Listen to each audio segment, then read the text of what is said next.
What do you make of the current military and political efforts in Cote d'Ivoire? Well, Lerato, for now, Alassane Ouattara controls more or less the whole of Ivory Coast, except Abidjan. And the battle for Abidjan will determine the future of Ivory Coast. And as we speak, of course, Alassane Ouattara has got the upper hand on the ground. Yesterday, he received a big push from the French forces and the UN, who bombed different positions of Gbagbo in the capital Abidjan. And it seems that the noose on Gbagbo is getting tighter and tighter, forcing him to negotiation. You say that it seems as though Alassane Ouattara controls all of Ivory Coast except Abidjan, and that could be an advantage or a disadvantage, because strategically the capital is where you find the port, it's where the trade takes place, it's where the banks are located, and up until this point that's been in the hands of Laurent Gbagbo and his forces. So effectively, who controls the economy of Cote d'Ivoire? Correct. I mean, the battle for Abidjan will be pivotal in the future of Ivory Coast, because he controls the port. Well, he used to control the port because San Pedro was recently taken by Ouattara's forces, and he controlled the economy, or he used to control the economy, because now the economy is in a complete meltdown. So I don't know what's really left of Gbagbo's power, and the very next few days should tell us more about the tragedy that Ivory Coast is actually going through.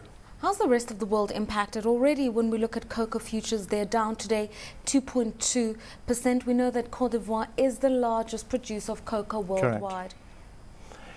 Well, I mean, cocoa is not a major commodity, but it's still important for Ivory Coast, which has around about 35% of the world production.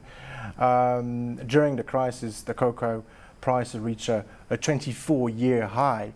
And but it doesn't really benefit the people locally because of two things. First of all, Alassane Ouattara had imposed a ban on the export of cocoa, and also the European Union had imposed a ban on exports from Ivory Coast.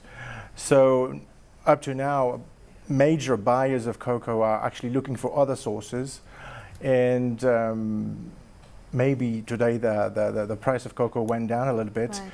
But certainly it's not going to benefit Ivory Coast anytime soon. I mean, Ivory Coast also produces other commodities, but not in vast quantities, oil and gold. Yes. Many people are already talking about, you know, the situation in MENA has pushed up the price of oil. If Nigeria doesn't get those elections underway, it produces another risk, an upside risk on the price of oil. Does Ivory Coast have any impact? I wouldn't say so, because oil, well, Ivory Coast is certainly not a major producer of oil, but there's a lot of interest in Ivorian oil, actually. Russian companies, American companies, Chinese companies, French companies are there and present, and some people report that the oil in Ivory Coast may have been actually a cause of the current conflict. And there's also, well, the risk in the area is more with a country like Ghana, because there's been a dispute over offshore oil fields between Ivory Coast and Ghana. So the outcome of the crisis in Ivory Coast, depending on who is going to lead Ivory Coast in the next few years, may have an impact on the oil production, on the oil situation in that particular part of the world. Gold is somehow important in Ivory Coast. It reached a production of 7 tons in 2009, which is more than double the production of 2008. But of course, the current crisis has seriously impacted on the gold production, right, and on companies operating there. Okay, the broader impact of this conflict for West Africa, we know, for instance, the stock exchange suspended its activities, moved activities over to Mali. We know that countries like Mali, Burkina Faso, Niger rely heavily on the port of Abidjan for trade of their particular products and commodities. Yes, I mean, Ivory Coast is an heavyweight in West Africa. It's an important country, in the largest economy in West Africa. And the trade that goes through Ivory Coast to feed different countries such as Niger, Mali, Burkina Faso will definitely is already affected by the situation. And the trade from this country to Ivory Coast is also affected with a number of risks. One of them is the food prices will definitely rise in the area. Fuel has already risen, and the combination of these factors could seriously impact the social fabric of these countries. And we know that social tensions, wherever they are, in Western Africa or in the Middle East or in Northern Africa, are always a factor of unrest. And we know what happened in these countries in the last few weeks.